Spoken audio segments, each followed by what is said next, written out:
Friends, welcome to my YouTube channel Physics Programmers. Today I will teach you how to do particle simulation for a nuclear decay system. So let us first consider the ordinary differential equation for nuclear decay. So this dN dt is equals to minus lambda n is the ordinary differential equation for this. And this means what? This means the rate of the change in number of particle is equals to minus lambda n. So this is actually basically proportional to the number of particles, and this minus sign tells you this decay is happening. That means the number of particles is decreasing with time, and this lambda is the rate at which this is some sort of proportional rate with which this nuclear decay is happening. Now consider a reaction that is the small n is the number of particles initially, and with lambda rate it is decaying, and the if one particle decays, then this number of particles is now small n minus 1 because one particle is decayed, and this lambda is the per capita decay rate. So that means what? If one particle is there in unit time, the probability for that one particle will be decayed, that is the lambda. So now if n atoms are there or n particles are there, then one particle will decay in time delta t with probability. That probability will be that lambda multiplied by capital N should be the total rate, and if we just multiply with the time, then it will give you the total probability. So with this probability, at each delta time interval, one particle will decay. Now the algorithm for this particle simulation will be like this: that start with the n number of particle, and at each step draw a random number r from the uniform distribution lies between 0 to 1, and find the probability of the reaction. This reaction probability is P is equals to lambda capital N multiplied by delta T. And if what is the probability that R will be less than P? So the probability will be R less than P is P. So because R is drawn from the random from the uniform distribution, which is between 0 to 1, and then we should update the particle number by this capital N is equals to n minus 1. That means one particle is decreased. So let us just implement it in computer. So let me use Python for programming. So let me start with this: importing numpy as np. For plotting, let me just import matplotlib2 as plt. Let me just increase the size. Now it will be okay. And let me start with this number, maybe 1000 particles. Okay, now I should have choose this delta t depending on the time scale at which this decay is happening, and that will be depend on this lambda and this capital N. So okay, so because as n will decrease, then this number will be this rate will be lesser, and the probability of decay will be lesser. So that is what. Now let me start with this 1000 particles, and maybe dt I can choose that dt should be chosen such that this p can be at max 1. Okay, p should not be greater than 1.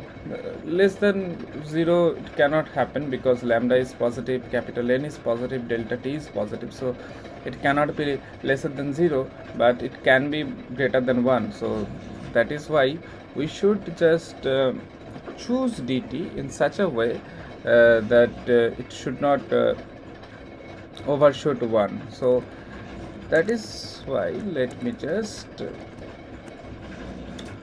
lambda, and maybe L. I can just write L for lambda, and let me just put it 0.1 maybe.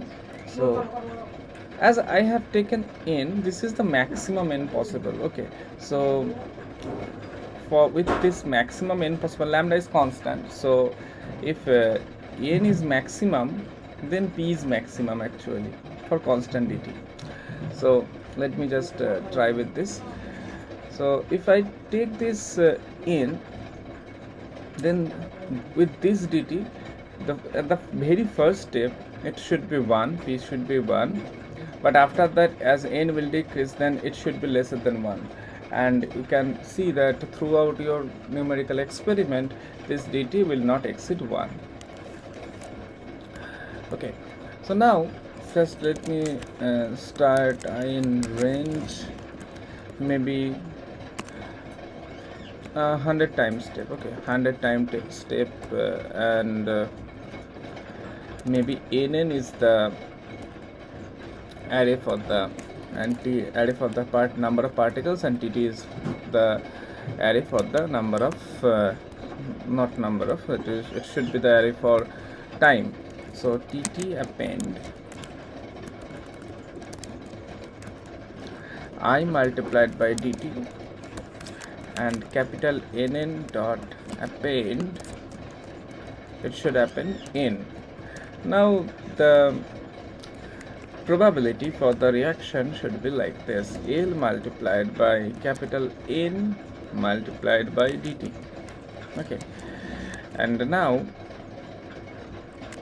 if np dot random dot uniform, so this 0 to 1, this function will draw a random number from the uniform distribution 0 to 1, and if this is less than p, less than equals to p, then the reaction happened, and then I can just update n is equals to n minus 1, and this is how it will work. And let me just plot it. Plot this tt comma capital NN and plt dot show. Now let me just run it, and you can see this is decaying actually, but this is very small time step. So let me just go for 2000 time step. Okay, 2000 time steps. Then you can see this is decaying, actually decaying, well decaying. Maybe 10,000 times step. Then you can see this is actually, you can, if you just look at very closely, look at the graph, then you can see there is some stochasticity, and it is basically fluctuating around some mean. And what is this mean? You can find this mean field result with the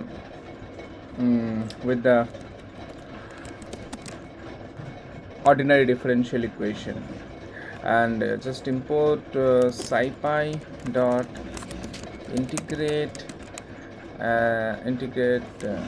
okay, so from scipy dot integrate import ODE int. So this is the solution for ODE int. Okay, this library ODE int actually can calculate the solution for the differential equations. And let me just solve the differential equation given here. So this equation, just let me try this.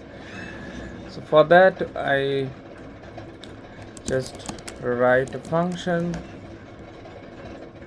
capital N comma t, and this should return minus 0.1, because this is the L into capital N, and that's all. Then sorry, then find the solution is equals to, before that I just try to do this. T is equals to maybe linspace 0 to 100 maybe.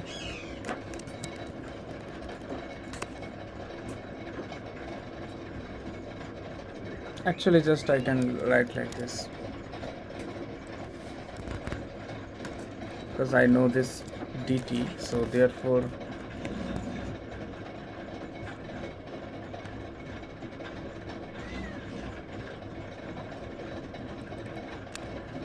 zero to dt multiplied by 10,000 step plus 1 plus dt. Actually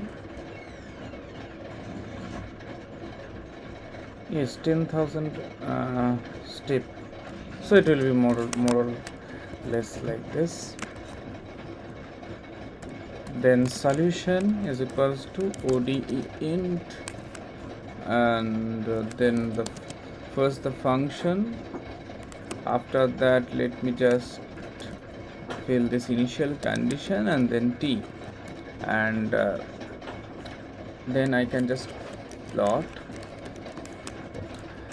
t comma solution, and this should plot the mean field solution. Okay, so just yeah, now you can just see the plots, and you can see that this blue curve is the mean field solution, and the orange curve is the stochastic particle simulation. So this orange curve actually showing from our algorithm, our result, and you can see that this is fluctuating around this mean field solution, and you can see here also. And this is very interesting that you can just replace your ordinary differential equation with this particle simulation, and you can do a lot of important things like this. You can use several reactions with more complicated ordinary differential equations, and you can do very simple treatment for that. And thanks for watching this video. Wait for the other videos. Thank you.